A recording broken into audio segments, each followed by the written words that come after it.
या देवी सर्वभूतेषु मां ब्रह्मचारिणी रूपेण संस्थिता। नमस्तस्यै नमस्तस्यै नमस्तस्यै नमो नमः। मां दुर्गा की नवशक्ति का दूसरा स्वरूप ब्रह्मचारिणी का है। यहाँ ब्रह्म का अर्थ तपस्या से है। मां दुर्गा का ये स्वरूप भक्तों और सिद्धों को अनंत फल देने वाला है। इनकी उपासना से तप, त्याग, वैराग्य, सदाचार और संयम की वृद्धि होती है। देवी दुर्गा के 9 अवतारों में से दूसरे अवतार को माता ब्रह्मचारिणी के नाम से जाना जाता है।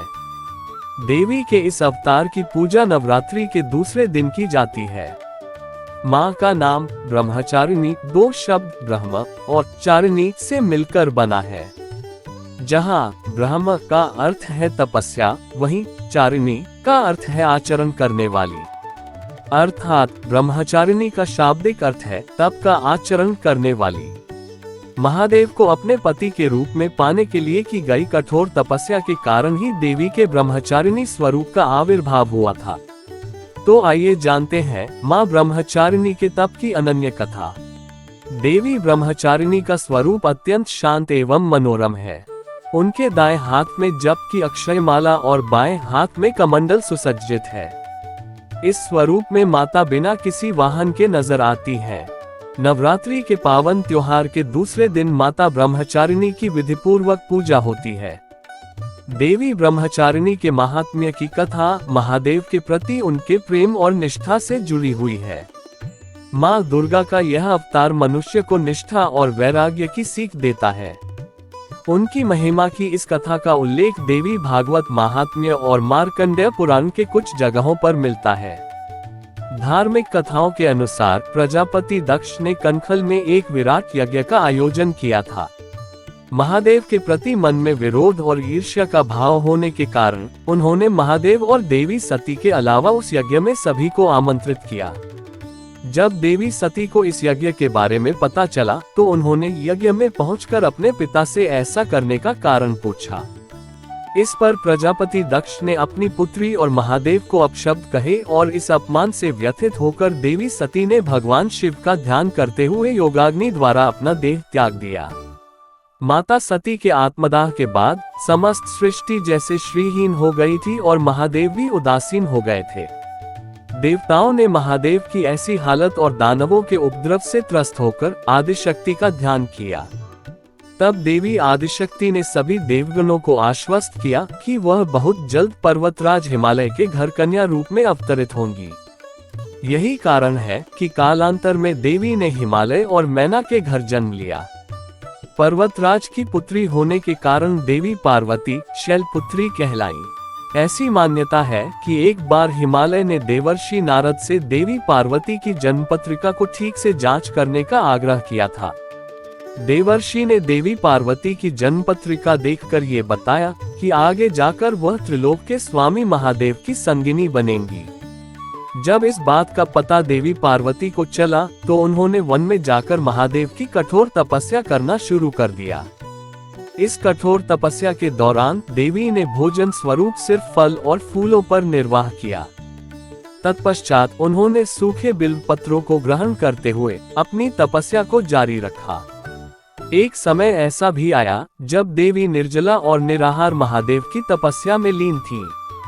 महादेव को पाने के लिए देवी की इतनी कठिन तपस्या के साक्षी सभी देवी देवता एवं ऋषि मुनि बने और उन्होंने देवी पार्वती की इस तपस्या को अभूतपूर्व बताया। जब देवी की कठिन तपस्या के कारण उनका शरीर कमजोर हो गया था, तब सभी देवताओं और ऋषियों ने इस तपस्या से प्रसन्न होकर उन्हें यह आशीर्वाद दिया कि उनकी सभी इच्छाएं पूरी होंगी और उनका विवाह महादेव के साथ ही संपन्न होगा। मान्यता तो ये भी है कि देवी का ये स्वरूप भक्तों को अनंत फल प्रदान करने वाला है। उनके इस स्वरूप को समस्त विद्याओं की जननी माना गया है और इस स्वरूप में देवी सफेद वस्त्रों में नजर आती है। नवरात्रि के दूसरे दिन देवी ब्रह्मचारिणी की विधिवत पूजा की जाती है। इस दौरान कुंजिका स्तोत्र का पाठ करने के बाद दुर्गा सप्तशती का पाठ करना काफी लाभदायक माना जाता है। इसके साथ ही भक्त माता के विशेष मंत्र के द्वारा भी देवी ब्रह्मचारिणी की आराधना करते हैं। माता ब्रह्मचारिणी की आराधना का मंत्र है ओम देवी ब्रह्मचारिण्ये नमः। अर्थात जिन देवी का ओंकार स्वरूप है उन सर्वोत्तमा देवी ब्रह्मचारिणी को हम सभी नमस्कार करते हैं। मान्यता है कि देवी ब्रह्मचारिणी की आराधना करने वाले भक्त शीघ्र ही समस्त भोगों के सुख को भोग कर अपनी आत्मा का कल्याण करते हैं और ब्रह्म तत्व की प्राप्ति करते हैं। हमें भी माता की शरण प्राप्त हो ऐसी भावना भानी चाहिए। देवी दुर्गा के ब्रह्मचारिणी अवतार की कहानी हमें ये सीख देती है कि तप, त्याग, सदाचार, परिश्रम और संयम का मनुष्य के जीवन में कितना महत्व होता है।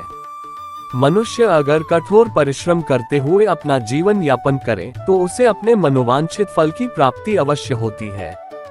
जिस प्रकार अत्यंत मुश्किल परिस्थितियों में भी देवी ब्रह्मचारिणी ने अपनी तपस्या का पथ नहीं छोड़ा, उसी प्रकार मनुष्य को भी परिश्रम का पथ नहीं छोड़ना चाहिए। माँ ब्रह्मचारिणी बीज मंत्र श्री श्री अंबिकाय नमः, श्री श्री अंबिकाय नमः। शक्ति, सुरक्षा और समृद्धि का आशीर्वाद पाने के लिए देवी माँ ब्रह्मचारिणी को समर्पित इस शक्तिशाली मंत्र का जाप करें। माँ ब्रह्मचारिणी स्तोत्र पाठ।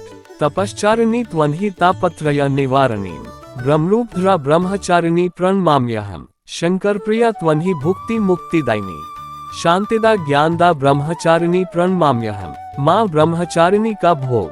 माँ ब्रह्मचारिणी को नवरात्रि के दूसरे दिन चीनी या गुड़ का भोग लगाना शुभ माना जाता है, जिससे लंबी उम्र और अच्छी सेहत मिलती है।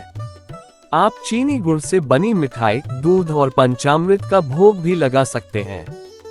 कुछ मंदिरों में उन्हें कद्दू या दूध और बर्फी का भोग लगाने की भी परंपरा है। बोलिए माँ ब्रह्मचारिणी की जय। नौ दुर्गा की जय।